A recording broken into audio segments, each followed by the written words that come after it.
ओम शांति। आज के अव्यक्त बाप दादा के महावाक्य हैं।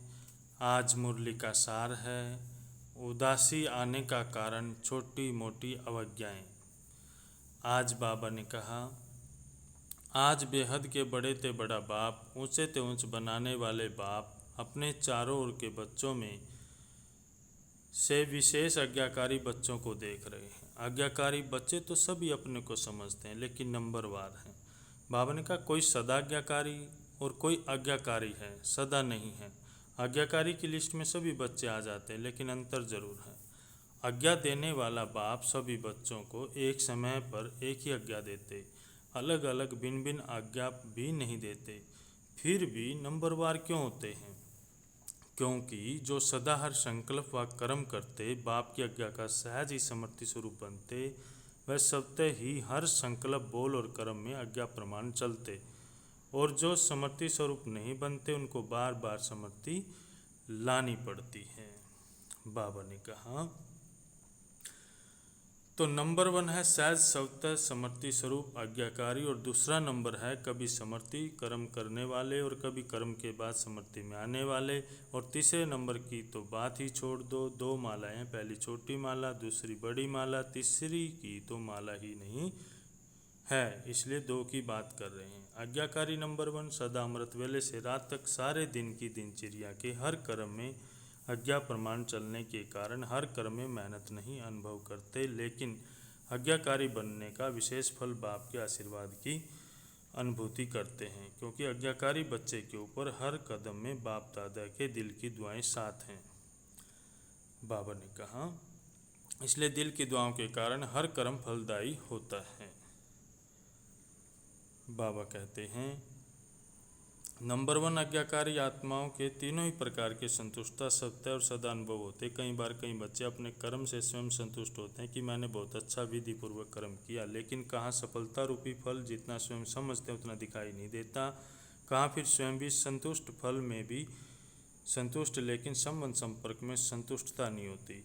तो इसको नंबर 1 आज्ञाकारी नहीं कहेंगे। नंबर 1 आज्ञाकारी तीनों ही बातों में संतुष्टता का अनुभव करेगा। बाबा ने कहा, वर्तमान समय के प्रमाण कई श्रेष्ठ आज्ञाकारी बच्चों द्वारा कभी कभी कोई आत्माएं अपने को असंतुष्ट भी अनुभव करती हैं। आप सोचेंगे ऐसा तो कोई नहीं जिससे सभी संतुष्ट हो, कोई न कोई असंतुष्ट तो हो ही जाते हैं, लेकिन वह कई कारण होते हैं। अपने कारण को न जानने के कारण मिसअंडरस्टैंड, गलतफहमी कर देते हैं। दूसरी बात, अपनी बुद्धि प्रमाण बड़ों से चाहना, इच्छा ज़्यादा रखते हैं, वह इच्छा जब पूर्ण नहीं होती तो असंतुष्ट हो जाते हैं। तीसरी बात, कई आत्माओं को पिछले संस्कार, स्वभाव और हिसाब किताब के कारण भी जो संतुष्ट होना चाहिए वह नहीं होते। इस कारण नंबर 1 आज्ञाकारी आत्मा का श्रेष्ठ आत्माओं द्वारा संतुष्टता न मिलने का कारण होता है, लेकिन अपने कारणों से असंतुष्ट रह जाते हैं। बाबा ने कहा, कभी कभी कई बच्चे बाप के आगे अपने दिल का हालचाल सुनाते, क्या कहते ना मालूम क्यों आज अपने को खाली खाली समझते हैं। कोई बात भी नहीं हुई, लेकिन संपन्नता व सुख की अनुभूति नहीं हो रही।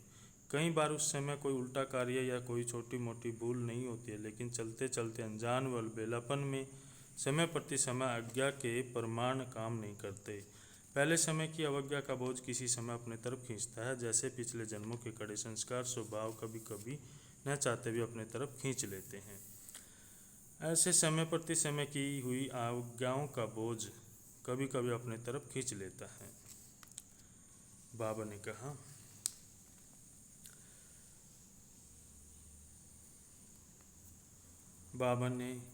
कि एक होता है ज्ञान द्वारा शांति का अनुभव, दूसरा होता है बिना खुशी, बिना आनंद के सन्नाटे की शांति, वह बिना रस के शांति होती है। सिर्फ दिल करेगा कहाँ अकेले में चले जाएं, बैठ जाएं, ये सब निशानियाँ कोई न कोई अवज्ञा की कर्म का बोझ खींचता है।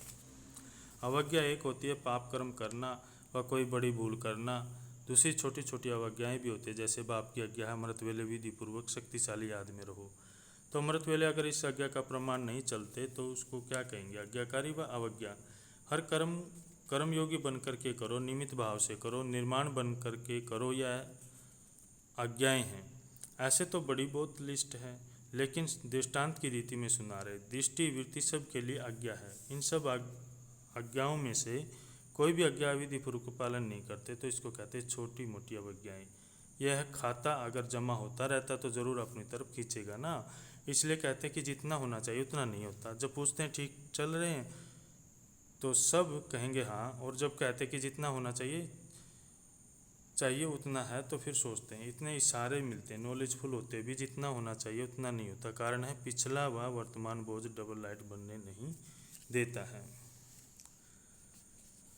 बाबा ने कहा सदा अपने को रूहानी यात्री समझते हो, यात्रा करते क्या याद रहेगा? जहाँ जाना है वही याद रहेगा ना। अगर और कोई बात याद आती है तो उसको भुलाते हैं। अगर कोई देवी की यात्रा पर जाएंगे तो जय माता कहते जाएंगे। अगर कोई और याद आएंगी अच्छा नहीं समझते। एक दो को भी याद दिलाएंगे जय माता याद करो। घर को व बच्चे को याद नहीं करो, माता को याद करो। तो रूहानी यात्रियों को सदा क्या याद रहता है? अपना घर परमधाम याद रहता है ना, वहाँ ही जाना है ना।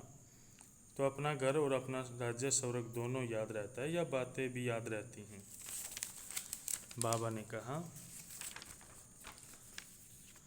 कुमारों से कमाल करने वाले कुमार हो ना, क्या कमाल दिखाएंगे? सदा बाप को प्रत्यक्ष करने का उमंग तो रहता ही है, लेकिन उसकी विधि क्या है? आजकल तो यूथ के तरफ सबकी नज़र है। रूहानी यूथ अपनी मनसा शक्ति से, बोल से, चलन से ऐसे शांति की शक्ति अनुभव कराएं जो वह समझे कि यह शांति की शक्ति से क्रांति करने वाले हैं।